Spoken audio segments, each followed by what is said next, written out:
I mean, thoughts about the film. It's a very very tough thing for you to, అంటే ఈ cinema చాలా మందికి simple గా అనిపించచ్చు, కానీ నీ క్యారెక్టర్ పడే ఎంత కష్టపడి ఉంటుంది. I can as an actor I can feel that.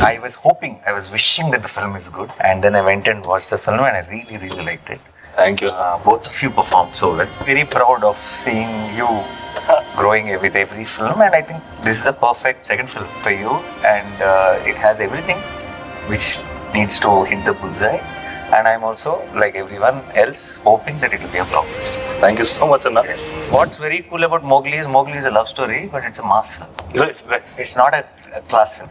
And then some beautiful songs and montages. It's not that. Right. My సినిమాలో విలన్ గా చేసిన Yeah, Bandi Saroj Kumar. Bandi Saroj was very good. And then payoffs, స్టోరీలో ఉండే scenes కానీ, comedies కానీ, montages కానీ అన్నీ కూడా ఒక మాస్ ఫిల్మ్ స్టైల్లోనే ఉంటుంది. చాలా రోజుల తర్వాత అలాంటి ఒక మంచి కాంబినేషన్ అనిపించింది సినిమా. Especially Mowgliకి వస్తే, there's a lot of inspiration from your performances and everything. I don't know if you've noticed that. Maybe I tried to. మీకోసం మీరు తీసుకుంటే చాలా స్పెషల్గా ఉంటుందని. So this is the first ticket. 99 rupees ఇవ్వలేకపోతే నీకు ఫ్రీగా ఇచ్చేస్తా. ఫ్రీగా ఎందుకు, నాకు ఫ్రీగా ఇవ్వకూడదు. December 13th, Mowgli in theaters. Do watch it. It's going to be a fun experience, and Sandeep did a great job. All the actors did a great job. All the best, guys. Thank you, Anna.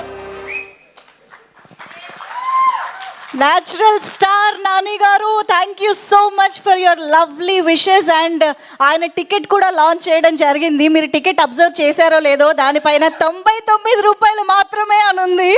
Wow, ఇది నిజంగా ఇంత అద్భుతమైన ఎక్స్పీరియన్స్ని మనం just 99 రూపీస్కి enjoy చేయొచ్చు అన్న విషయం కూడా ఆ టికెట్ ద్వారా మనకు అర్థమైపోయింది.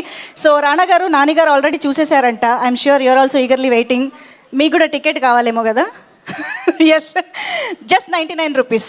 Yes, okay. సో మరిక ఈ మోగ్లీ ప్రీ రిలీజ్ ఈవెంట్లో మనం ఇంకొక అద్భుతమైన పాటని ఈ చిత్రం కోసం అందించినటువంటి మనందరికీ ఎంతో ఇష్టమైన మా లిరిసిస్ట్ బోస్ గారిని స్టేజ్ పైకి ఆహ్వానం